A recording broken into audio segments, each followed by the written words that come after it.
And let's get a nice little spark from this. If I go, you can see. Speaking of electrostatics, you can check out this like pyramidal structure that's also related to propulsion technology. So you can check out US patent number 8004250B2, and that'll tell you also to use this patent US 6974110B2, filed December 13th, 2005. And yeah, as you can see, I got that conical shape of my wire just as a little simulation. Alright, I want to show one more effect. So I take this, I touch the positive, I turned off with the drift velocity, so now it's off. Then I can take this, the diode is pointed, so if I touch it right there on the diode, you see nothing happens. But if I touch it on this side of the diode to where it's just straight a bare wire connection on this ground pin, check this out, the current bulb turns on and the LED also turns on. So take it off, put it on.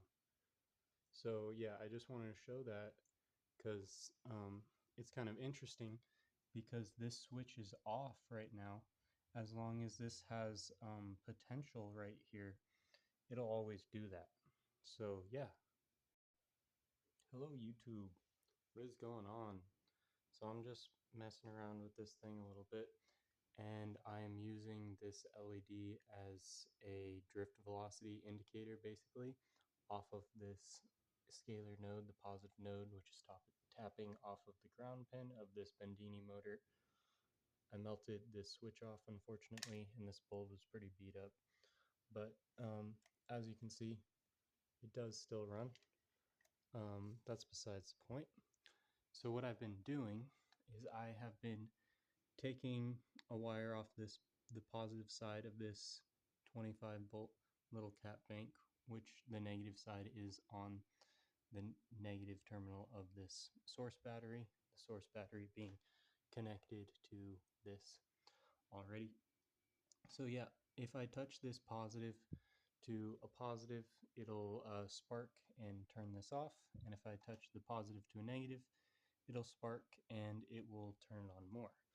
Something to note is that a diode like this does not allow that energy to flow through.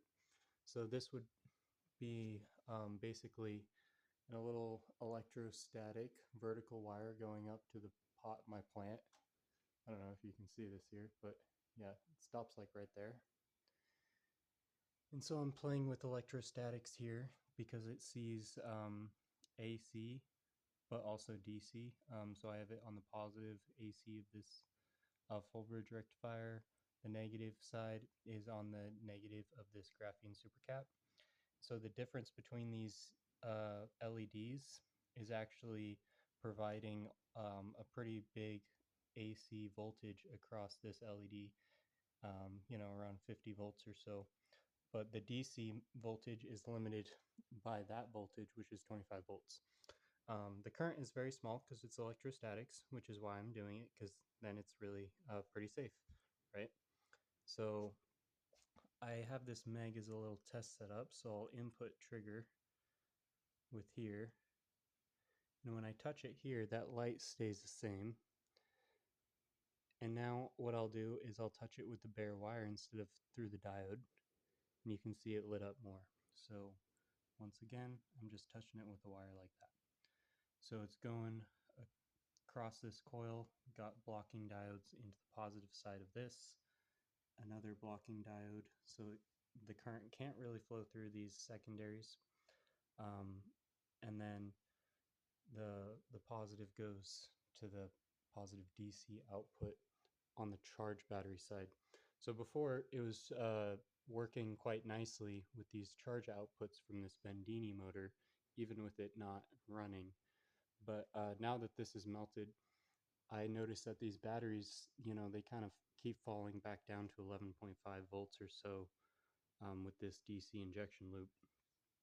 But Yeah, I wanted to show this effect with the LEDs because they're NP junctions and really they're acting like a thermoelectric generator, even though both of them are burnt out right now. And so I have a blocking diode coming in here, which is literally just wired into the screw of this inverter here. And so these are just like heat sinks, but they're also harmonic oscillators. They like oscillate back and forth if I were to put a scope on it. So yeah, I'm just kind of playing with those small transient oscillations. And you can see I touch this and that light turns brighter. And as I leave it, it kind of dims out. Touch it again. So yeah, so now we'll touch this positive side, which is equivalent to touching the positive of battery, right? You see that light turn off? So it's like a light switch. So I can touch the negative, turns on, touch the positive, turns off. So it works with the DC side, but it also works with the AC side. So if I turn this off and I touch the negative AC down here, it still turns it back on because it creates that forward voltage with the drift velocity, right? So I don't want to make this video too long because this is just, I'm just messing around with these electrostatics and pulses, none of this is permanent. But yeah, here's my cell progress. Yeah, let's look in here while we're at it, right? Oh, that's pretty cool. Stripes of black, stripes of green. Kind of interesting. Ah, the water is actually turned clear again. I don't know if you can see that. It looks dark in there, but yeah, it's turned clear. And there's a crystal down in there somewhere that maybe things are nucleating off of. And it looks like part of the old anode is down in there, orthogonal, sitting at the bottom. I didn't know that. I haven't reached down in there to get it. So now it has cross field entrainment, whatever.